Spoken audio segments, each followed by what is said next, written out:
आज मेरी तबीयत बहुत ख़राब हो गई। मेरी सास कहने लगी, चलो बेटी तुम्हें डॉक्टर के पास ले चलूं, कि तुम्हें डॉक्टर के पास जाने की ज़रूरत है।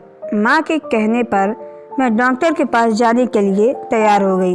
वह मुझे डॉक्टर के पास ले गई, जिन्होंने मेरे कुछ टेस्ट किए। फिर डॉक्टर बोला, तुम्हारा अल्ट्रासाउंड करना पड़ेगा, बिना चेकअप के रिजल्ट देखे मैं कुछ नहीं कह सकते। थोड़ी देर बाद एक लड़की आई, उसने मुझे लिटाकर मेरा अल्ट्रासाउंड किया और फिर मुझे वापस भेज दिया।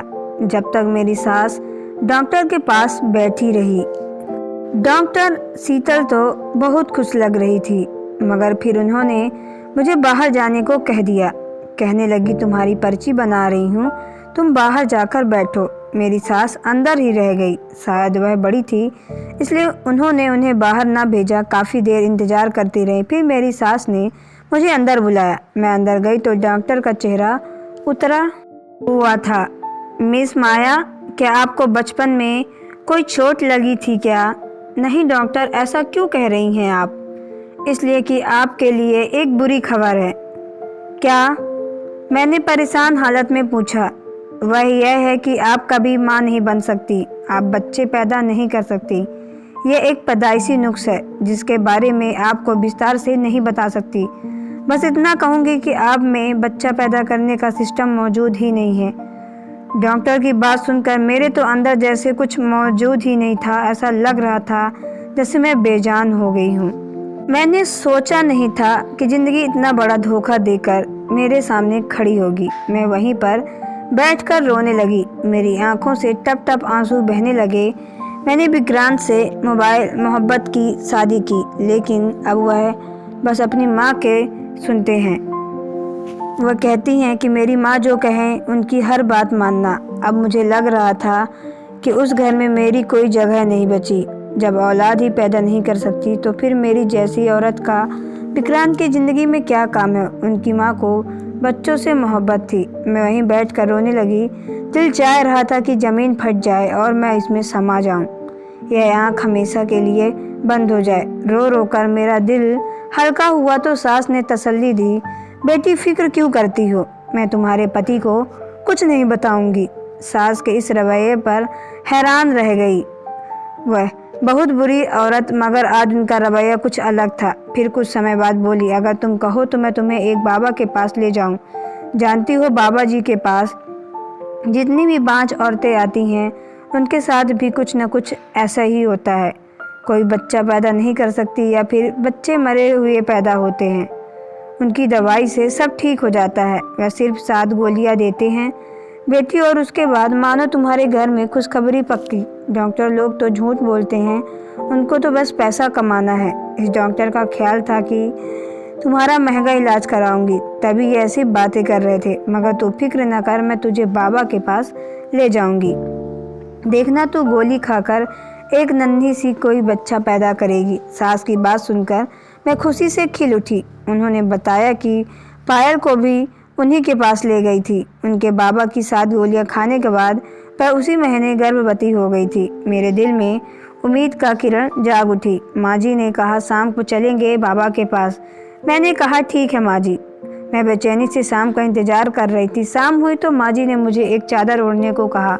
हम लोग दोनों बाबा के ठिकाने पर पहुँचे तो मैंने देखा बाबा के पास वाकई कई औरतें बैठी थी, और मैंने उनमें से 2-4 औरतों के साथ बात की तो पता चला कि वह भी बाबा की 7 गोलियों से ठीक हुई है और उनके बच्चे भी पैदा हुए हैं। यह सुनकर मेरी तो सारी फिक्र गायब हो गई।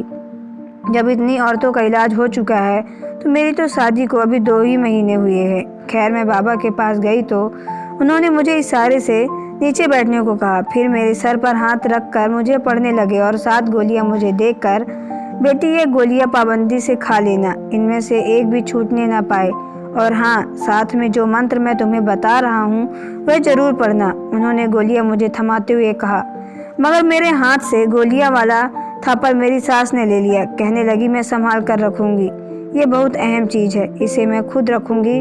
मुझे अपनी सास पर उस पर बड़ा प्यार आ रहा था कि मेरी किस कदर ख्याल रख रही हैं, वरना तो औरतें अपने बेटों की दूसरी शादी करवाने की साजिशों में लग जाती हैं। कभी भी अपनी बहू की किसी भी कमी को बर्दाश्त नहीं करती, जबकि मेरी सास मुझे खुद डॉक्टर के पास लिए फिर रही हैं। और घर आकर मेरी सास ने मुझे एक थापर थमा दिया जिसमें सफ़ेद रंग की छोटी छोटी गोलियां थी और ये गिनती में 7 गोलियां थी। फिर कहने लगी, मैं रोज़ाना रात को तुम्हें दूध लाकर दूंगी, तुम दूध के साथ ये गोलियां खा लेना और खबरदार इसके बाद बिस्तर से मत उठना, सीधे सो जाना। जानती हो ना, दवा के असर से सोना ज़रूरी है। जी समझ गई हूँ। मेरी सास कमरे से चली गई तो मैं भी सोचने लगी कि भगवान ने मुझे कितनी अच्छी सास दी है, जो बिल्कुल माँ जैसी। थोड़ी देर बाद विक्रांत आ गए। मैंने उनको ये बात नहीं बताई, वह भी कुछ नहीं बोले, लेकिन जब उन्हें यह पता चला कि माँ नहीं बन सकती, उनके चेहरे पर गर्म की लकीरें जरूर देखी थी। इसी रात मैंने एक सफ़ेद गोली में रख ली, मगर गोली मुंह में रखते ही मेरी तबीयत खराब होने लगी। ऐसा लगा जैसे मैंने कोई अजीब जहरीली चीज़ खा ली हो। मगर फिर अपनी औलाद के लिए मुझे इतना तो करना ही था। मैंने बड़ी मुश्किल से यह गोली अपने हलक से नीचे उतारी, जब बस इंतज़ार कर रही थी कि कब मेरा सपना पूरा हो और कब मैं अपने पति को खुशखबरी सुनाऊं। इसी तरह से 2-3 गुजर गए, मगर मैं एक बात से परेशान थी। मैं जब भी सुबह उठती तो मेरी कमीज पर काले रंग के दाग लगे होते। उन दागों का निशान भी समझ में नहीं आता कि ये कैसे लगे हैं। इसके अलावा मेरा सर भारी होता और पूरे जिस्म में दर्द होता। जिस चीज़ ने मुझे परेशान करके रखा था, मगर मैं अपनी सास से कुछ ना कहती, कहीं वह दोबारा मुझे किसी डॉक्टर के पास ना ले जाए। वह मेरा बहुत ख्याल रखती। आज मैं बहुत खुश थी क्योंकि मेरा कोर्स पूरा होने को आया था। मेरे पास अब सिर्फ आखिरी गोली रह गई थी। रात हुई तो सोचने लगी कि आज आखिरी गोली खाकर सो जाऊंगी, उसके बाद शायद जल्दी मुझे खुशखबरी सुनने को मिलेगी। खुशी खुशी में गोली मेरे हाथ से गिर गई। रात का वक्त था, कमरे में हल्की हल्की रोशनी थी। मैंने गोली ढूंढने की बहुत कोशिश की, मगर मुझे नहीं मिली। फिर मैंने सोचा कि चलो कोई ना, टार्च ले आई। बेड के नीचे हर जगह ढूंढी, मगर गोली गुम हो गई। मुझे बड़ा अफसोस हुआ और खुद को कोसने लगे कि आज आखिरी दिन था, कहीं पूरा कोर्स बर्बाद ना हो जाए। काश मैं गोली खा लेती तो मेरे साथ ये सब ना होता। अब न जाने बाकी 6 गोलियां का असर भी मुझ पर होगा या नहीं। फिर सोचने लगी, बाबा जी का घर कौन सा है, अभी समय ज़्यादा नहीं है गुजरा। सुबह सवेरे अंधेरे में ही उनके घर चली जाऊंगी। गांव के लोग तो सुबह सवेरे ही उठ जाते हैं, सुबह सवेरे ही उनसे गोली ले लूँगी तो बाकियों का असर ही भी हो जाएगा। यही सोचकर मैं सोने की कोशिश करने लगी कि सुबह जल्दी उठूंगी तो सुबह सवेरा ही बाबा के पास पहुंच जाऊंगी, मगर इसकी नौबत ही नहीं आई। अभी मुझे लेटे हुए 10 ही मिनट गुजरे थे कि मेरी सास मेरे कमरे में आई। मैंने भी सोने का नाटक किया कि कहीं मैंने गोली नहीं खाई, क्योंकि गोलियों के असर से अक्सर मुझे नींद आ जाती थी। मैं सोच ही रही थी कि 1-2 बार मुझे देखने के बाद मेरी सास कमरे में चली जाएगी, मगर ऐसा नहीं हुआ। वह मेरे कमरे में रुकी रही। मैं आंखें खोलकर देख भी नहीं सकती थी कि क्यों रुकी हैं। थोड़ी देर बाद गुजरी थी कि एक जानी पहचानी सी खुशबू मेरी नाक के नथुओं में टकराई। यह खुशबू अगरबत्तियों की थी, जो शायद मेरी सास ने अपने हाथ में ले रखी थी। अब भी सोने का ड्रामा करती रही कि कहीं उन्हें शक ना हो जाए। मैंने गोली नहीं खाई, लेकिन जब उन्होंने उन अगरबत्तियों की राख मेरे सर पर और मेरे पेट पर गिराई तो मुझे रहा नहीं गया। गरम गरम राख जब मेरे कपड़ों पे पड़ी तो मुझे डर सा महसूस हुआ। मैं एक जोरदार चीख मार कर उठ बैठी। मुझे लग रहा था जैसे मैं कोई डरावना सपना देख रही हूँ। अपने सामने अपनी सास को देखकर मेरा तो जैसे दिल से उछलकर बाहर ही आ गया। उन्होंने काले रंग के कपड़े पहन रखे थे और माथे पर काले रंग का टीका था।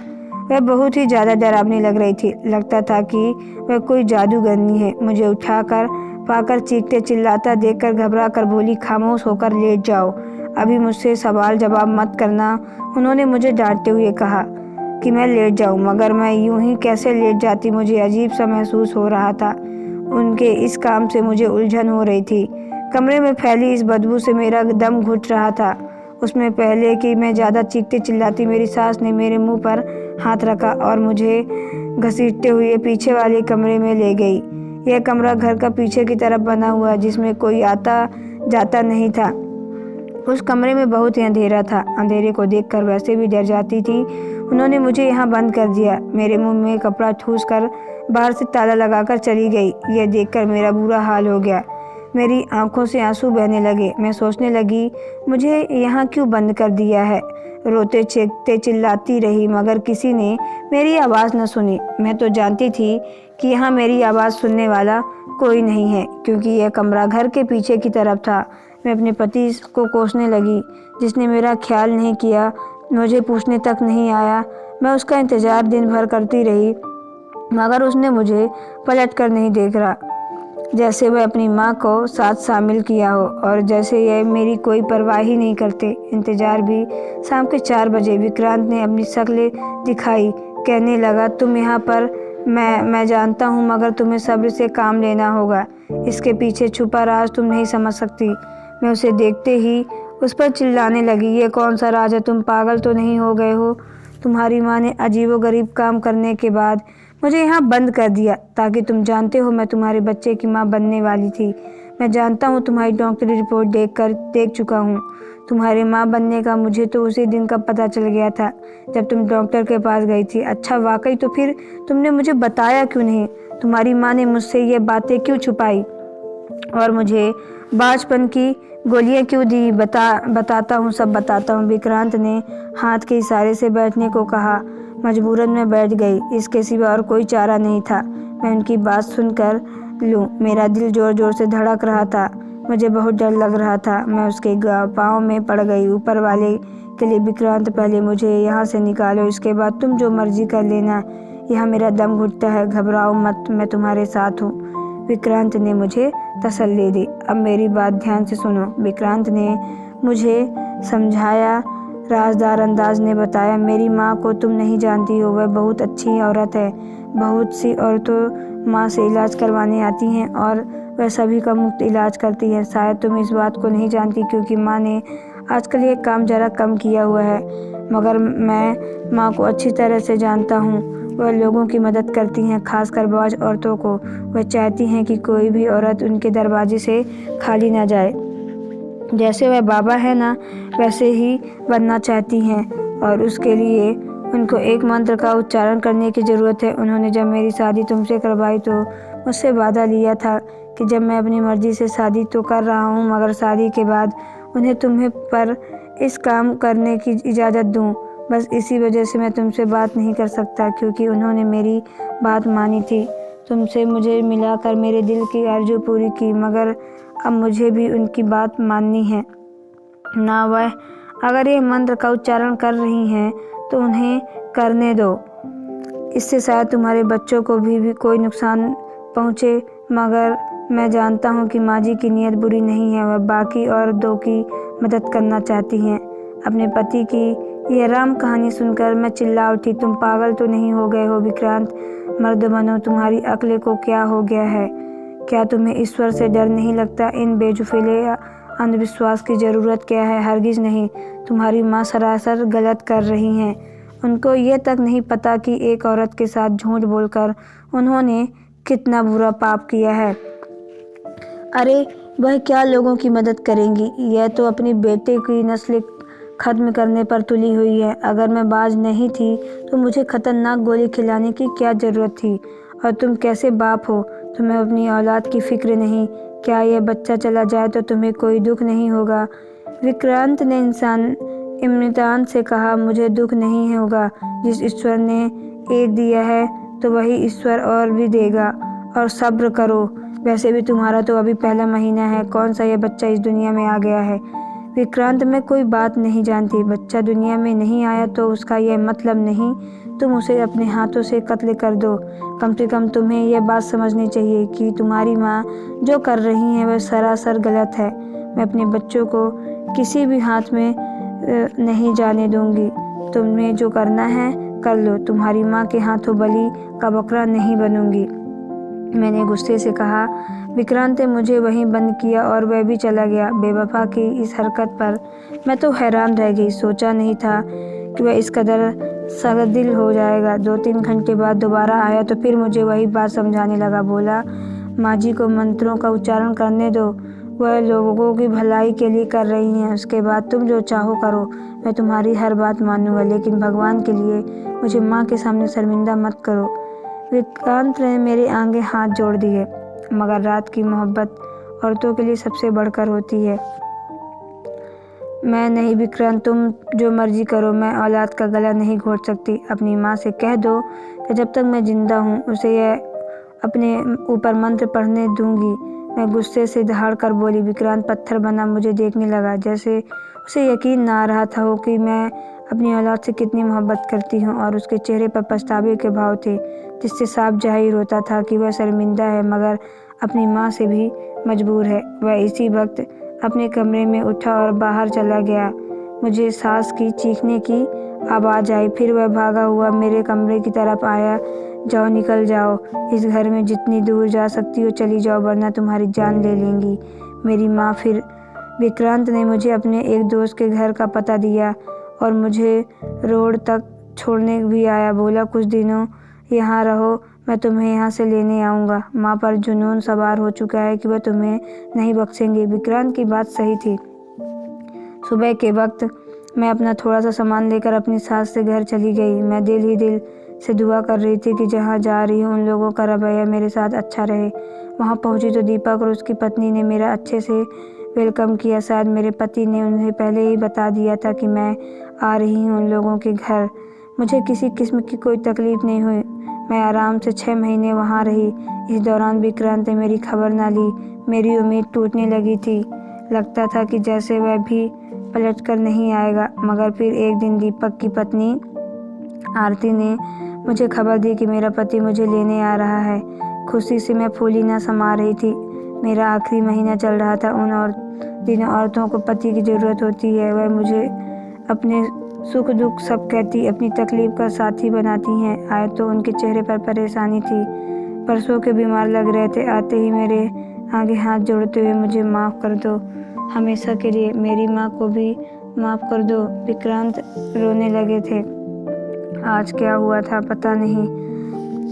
फिर उनके माँ के लिए सज़ा मिल गई और हाथ को हाथ उनके साथ हादसा हुआ। उसने उनकी होशो हवास बिगड़ गई। उनके मंत्र का उच्चारण पूरा न होने की वजह से उनका दिमाग खराब हो गया है और वो पागल हो गई हैं। अजीबोगरीब बातें करती हैं। लोग उन्हें देख देख कर हंसते हैं और वह ज़िंदगी मौत की कश्मकश में है। विक्रांत की बात ने मुझे भी परेशान कर दिया। अपने पति की बात सुनकर अपनी सास को माफ़ कर दिया। बेशक माफ़ करने से ही महानता है। ज़िंदगी के आखिरी दिनों में मैं उनकी भरपूर मदद की। वह मुझसे बार बार माफ़ी मांगती रही, मगर उन्होंने ना जाने किस किस का दिल दुखाया था कि उनकी बहुत ही तकलीफदेह हुई। मौत के वक्त ऐसा लग रहा था कि जैसे उनकी जान किसी कांटे में अटकी हुई थी। इस स्थिति को देखकर मुझे भी एक सबक हासिल हुआ। दोस्तों, आपको ये स्टोरी कैसी लगी कमेंट बॉक्स में ज़रूर बताएं। अगर आप मेरे चैनल पर नए तो चैनल को सब्सक्राइब करके बेल आइकन को प्रेस कर ले, ताकि आने वाली वीडियो का नोटिफिकेशन आपके मोबाइल पे सबसे पहले पहुंचे, क्योंकि मैं ऐसी स्टोरी आप लोगों तक लाती रहती हूँ। तो चलिए मिलते हैं नेक्स्ट वीडियो पे। Okay bye, take care.